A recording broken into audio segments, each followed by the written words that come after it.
Hello and very good morning, everyone. My name is Mr. Vrinder Singh, and today's my topic is numerical practice of chapter Current Electricity, class 10th standard. So, first of all, we will try to solve the numericals on the basis of electric charge or current.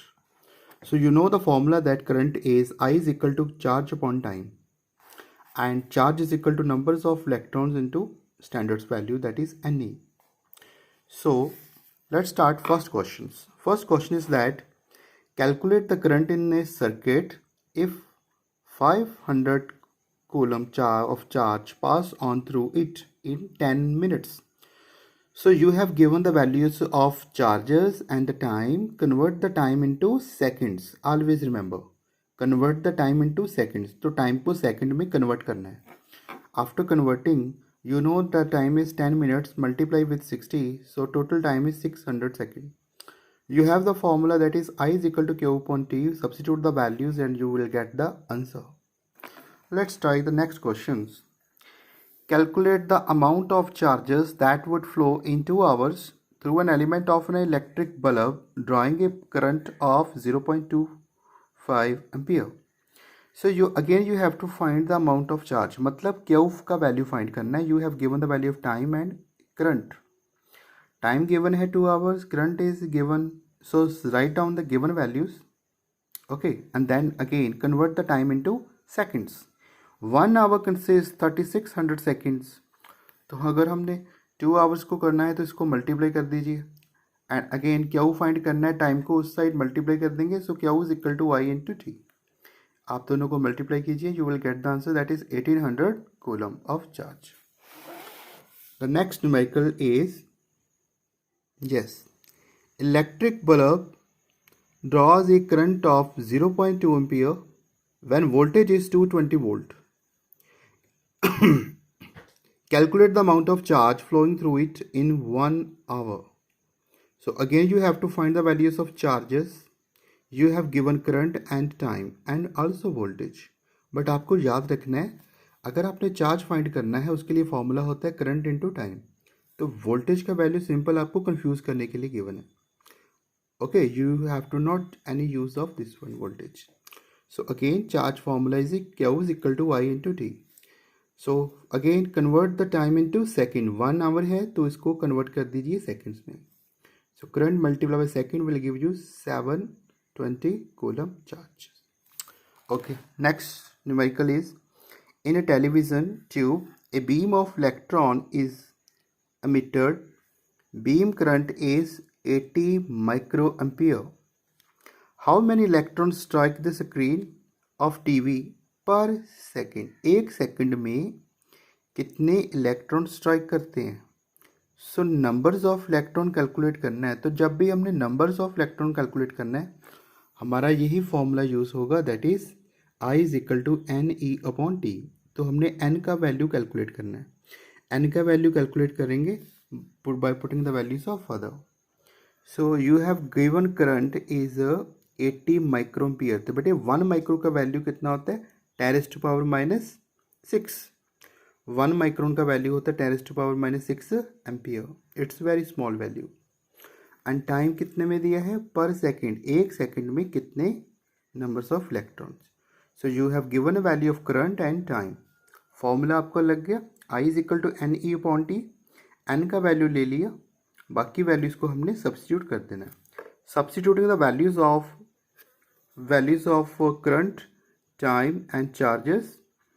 After cutting you will have get this one value that is N is equal to 5 into 10⁻40. तो बेटे इसका हमने 1.6 है, इसका point को eliminate करेंगे तो क्या होगा? 16 डिवाइड बाई 10, वो ऊपर चला गया. ठीक है, इसकी पावर कितनी है? 10⁻⁶. इसकी पावर है -19. -19 ऊपर जाएगा तो पॉजिटिव हो जाएगा. पॉजिटिव में से इसको अपने माइनस कर देना, ये बन जाएगा 13. 13 में एक और ऐड कर दो 10, बन गया 14. So this is values of n.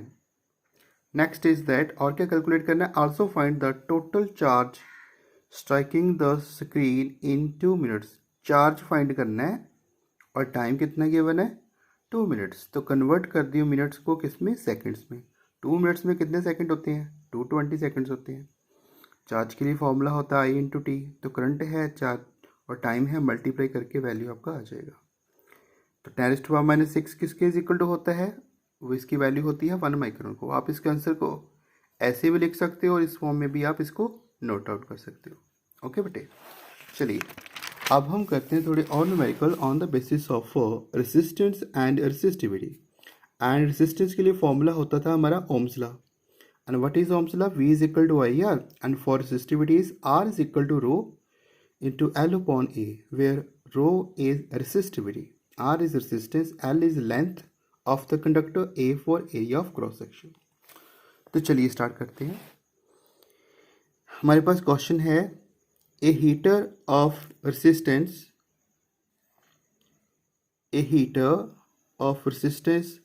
50 ohm is connected to 220 volt line. How much current will this heater draw? तो हमने करंट का वैल्यू कैलकुलेट करना है, रेसिस्टेंस और वोल्टेज गिवन है, करंट फाइंड करना है, सिंपल ओम्स लॉ लग जाएगा, I is equal to V upon R होता है। सब्सटीट्यूटिंग द वैल्यू, कटिंग करने के बाद आपका वैल्यू रिजल्ट आ जाएगा। Next one more question, calculate the resistance of a conductor if the current flowing through it is 0.2 ampere when potential difference is 0.8 volt। फिर से देखिए, पोटेंशियल डिफरेंस हमारा होता है वोल्टेज और ये वैल्यू गिवन है आपको करंट, निकालना क्या है, रेजिस्टेंस। तो सिंपल ओम्स लॉ में से हमने आर का वैल्यू कैलकुलेट करना है, R is equal to V upon I होगा। तो वी और एंड की वैल्यू को पुट कीजिए and value you will get the values of resistance, that is R is equal to 4 ohm. ठीक है, let's try next more questions। We have a copper wire of resistance R. This wire is pulled so that its length is double. Find new resistance of the wire। तो हमको पता है बेटे, हमारे पास एक copper का वायर है और उसकी एक रेसिस्टेंस है कितनी, R। अगर हम उस वायर को पुल करते हैं, खींचते हैं, तो खींचने के बाद क्या होगा, उसकी लेंथ कितना होगा, डबल। लेंथ डबल हो जाएगा तो उसका एरिया ऑफ क्रॉस सेक्शन कितना होगा, मतलब अगर वायर लंबी हो जाएगी और वो उतनी ही पतली हो जाएगी बेटे, ठीक है ना, that is its cross sectional area is also half. अगर लेंथ डबल होगी तो क्रॉस सेक्शन एरिया हाफ हो जाएगा। Find new resistance of the wire. तो हमको पता है सबसे पहले क्या होगा, this is the given value, the value resistance of the given wire. तो वायर कौन सी थी, copper. So R is equal to resistivity into L upon A. If wire is pulled, then its length increase and area of cross section decrease। Wire का length increase हो जाएगा और वो पतली और हो जाएगी, पहले मोटी थी थोड़ी और पतली हो गई। तो न्यू लेंथ क्या आ गई, नई लेंथ आ गई हमारे पास, L dash is equal to 2L। L dash जो नई लेंथ है वो डबल है, ठीक है, प्रीवियस से, और नया एरिया ऑफ क्रॉस सेक्शन क्या हो गया, हाफ हो गया। तो न्यू रेजिस्टेंस का वैल्यू क्या आएगा, न्यू रेजिस्टेंस होगा तो R डैश होगा, विच इज इक्वल टू रो, आपने वैल्यू पुट कर दीजिए L upon A, L upon A by 2 है, 2 चला गया ऊपर, वैल्यू आ गया 4 रो L अपॉन ए। तो रो L अपॉन ए का वैल्यू किसके इक्वल टू था, R के, ये R का वैल्यू यहाँ पुट कर दीजिए। So it means that new resistance is 4 times of the original resistance. Okay, the new resistance of wire is 4 time of its original resistance. So this is also very important question. एक और question करते हैं, that is aluminium wire has diameter, कितना diameter है, 0.5 mm diameter given है बेटे wire का। Resistivity का value is also given. How much length is required to make a 10 ohm coil. तो हमने अब लेंथ फाइंड करनी है, रेसिस्टेंस गिवन है, रेसिस्टिविटी गिवन है, डायमीटर भी गिवन है। तो क्या करेंगे, सबसे पहले हम लिखेंगे गिवन वैल्यूज़। तो डायामीटर हमको गिवन है, तो हमने अगर लेंथ फाइंड करनी है तो एरिया ऑफ क्रॉस सेक्शन चाहिए ए, क्योंकि हमारे फॉर्मूले में क्या होता है, rho is equal to resistivity into L upon A. L find करनी है हमें, आर भी गिवन है, रेसिस्टिविटी भी गिवन है, तो ए का वैल्यू नहीं गिवन, उसकी जगह हमें कौन सा वैल्यू गिवन है, diameter. You know what is A. तो चलते हैं, स्टार्ट करते हैं। सबसे पहले value have given a value of diameter and the diameter is D is equal to 0.5 mm millimetre. Millimetre का वैल्यू कितना होता है, 10⁻³ मीटर, ठीक है। सो 1 mm का वैल्यू कितना होता है, 10⁻³ मीटर। तो डायमीटर गिवन है and you know what is the resistance, मतलब इसका जो रेडियस आएगा that is R is equal to half of the diameter which is 0.25 into 10⁻³ metre. Resistivity का वैल्यू भी गिवन है आपको। सो रेसिस्टिविटी का वैल्यू किस में गिवन है, देखिए इसमें थोड़ा सा इन्होंने कन्फ्यूज़ किया है। 2.8 इंटू 10⁻⁶ ओम सेंटीमीटर। तो बेटे रेसिस्टिविटी को हमने हमेशा किस यूनिट में लेना है, ओम मीटर में। सो 1 सेंटीमीटर में कितने मीटर्स होते हैं, 10⁻²। -2 इसमें और ऐड करेंगे, कितना बन गया, -8। So this is your new resistivity. Resistivity है, रेसिस्टेंस है, एरिया क्या होता है, एरिया होता है πr²। तो r का वैल्यू कितना आता है, 0।